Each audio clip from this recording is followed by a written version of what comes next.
Welcome back, everyone, to the Bears Probably Plays YouTube channel. Today is Sunday. It is morning, and I'm back breaking down some MLB plays for the Sunday slate. Yesterday, 2-2 day, Tigers money line got the win going up against the Minnesota Twins very easily. Shut them out. I think it was 4-0. 4-0 shutout. Starting pitching was great. Bullpen came in, shut them down. Giants money line. Yankees got their revenge from the Giants kicking their ass on Friday night. Got the revenge on Saturday. Put up a lot of runs early and often going up against Jordan Hicks. George Springer over 1.5 bases. Pitching change. Doesn't matter if I do it in the morning.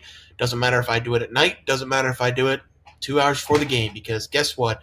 I don't even think the Brewers on Friday night had a starting pitcher out until about an hour before the game. Whenever we had Pavin Smith. So it's just rigged for not being able to put out videos. I don't know what to tell you. George Springer didn't get the match I wanted.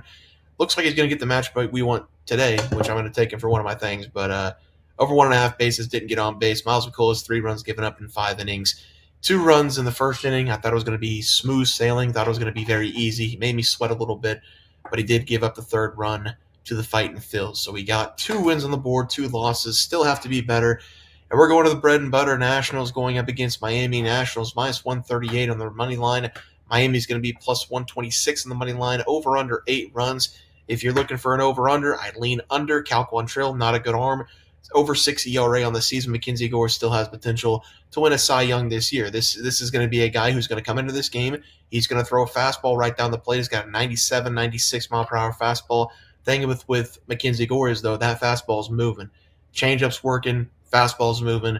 Mackenzie Gore's an elite pitcher this season. I don't know. That's just all I can tell you. He's had 3 starts, all of them really good so far. Nationals will be without C.J. Abrams. A little bit concerning. I believe they put him on the 10-day IL with a hip flexor injury for C.J. Abrams. No worries, though. We'll bring Alex Call, who was sitting at the 9 hole, into the 1 hole. He hit the 1 hole whenever we sent down C.J. Abrams last year for gambling and missing curfew. So we're fine at the top of the order still. Alex Call, James Wood, and then hopefully Luis Garcia up at that 3 spot going up against Cal Quantrill, that left on right battle. Love to see him at the 3 spot.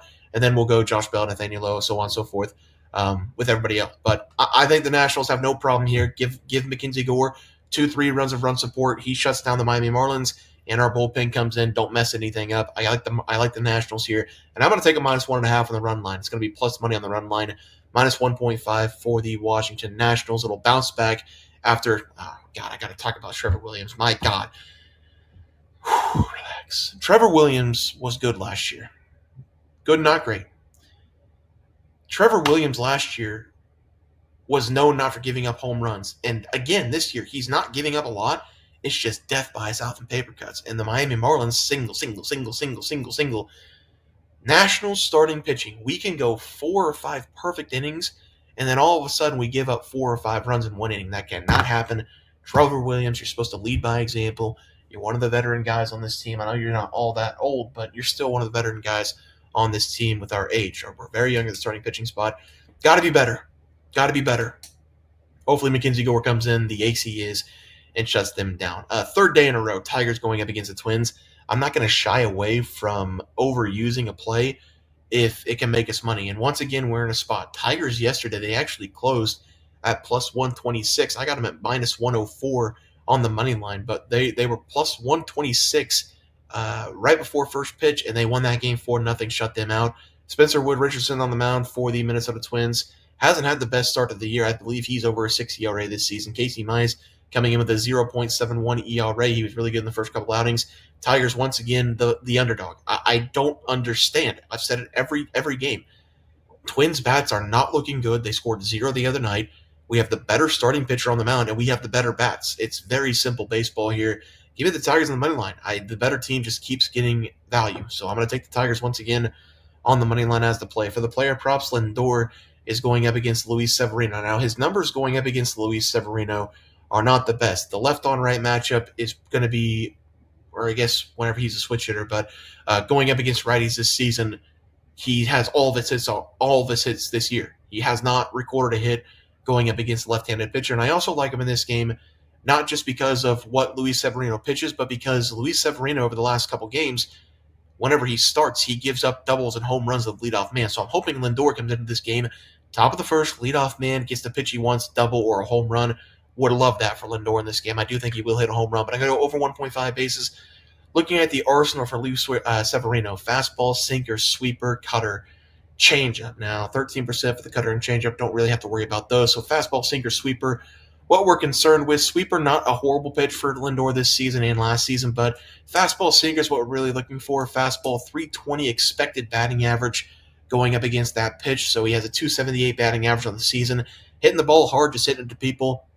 Expected batting average of 320, and against the right side this season, a 250 batting average going up against right-handed pitchers. And like I said at the start, he has no hits this year going up against lefties, and all of his hits this year going up against right-handed pitchers. So give me Francisco Lindor here, over 1.5 bases as the batting prop. And for the pitching prop, Hunter Greene, who was wheeling and dealing the last start, almost went the complete game shutout. I believe it was 8 1/3 or maybe 8 2/3.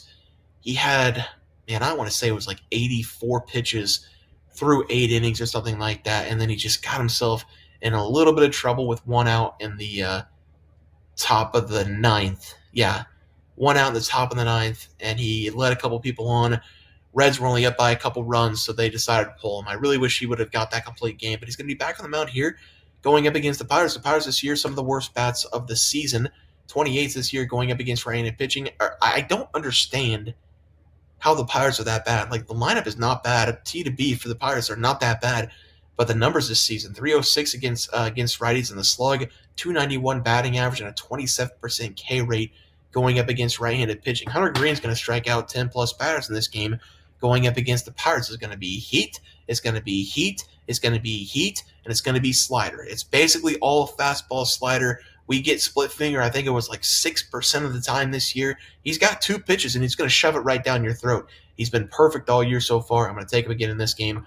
Under 1.5 runs going up against the Pittsburgh Pirates as the play for the double parlay and the hits parlay. Lindor, please lead off double for ourselves. And then George Springer going up against Cade Povich today. It still says Cade Povich, so I am really hoping it's going to be Cade Povich today. That's the matchup I wanted the other day, and they made that pitching switch. But George Springer going up against Cade Povich, love the pitches that he's going to be seeing in that one. So double for George Springer, double for Lindor, hit for Lindor, and hit for Jose Altuve going up against Kyle Hendricks. It's at some point, Kyle Hendricks has to turn back into a pumpkin. It just has to happen. He's got a 1-something ERA this year. Last season, he was abysmal. This year, it just feels like he's just found something, I guess. But the fastball's sitting at 89, changeup's sitting at 84. Something's got to give. Hopefully, it's this game going up against the Astros. But let's go to the MLB recap graphic. We are going to be taking the Tigers' money line plus money going up against the Twins. Nats minus 1.5 on that run line. Lindor over 1.5 bases going up against the Athletics. And then Hunter Greene under 1.5 runs going up against the Pittsburgh Pirates. Guys, it's going to do it for the MLB picks and props for Sunday, April 13th slate of games. If you guys enjoyed the content, please just drop this video and subscribe down below. See you guys next video, and thanks for watching.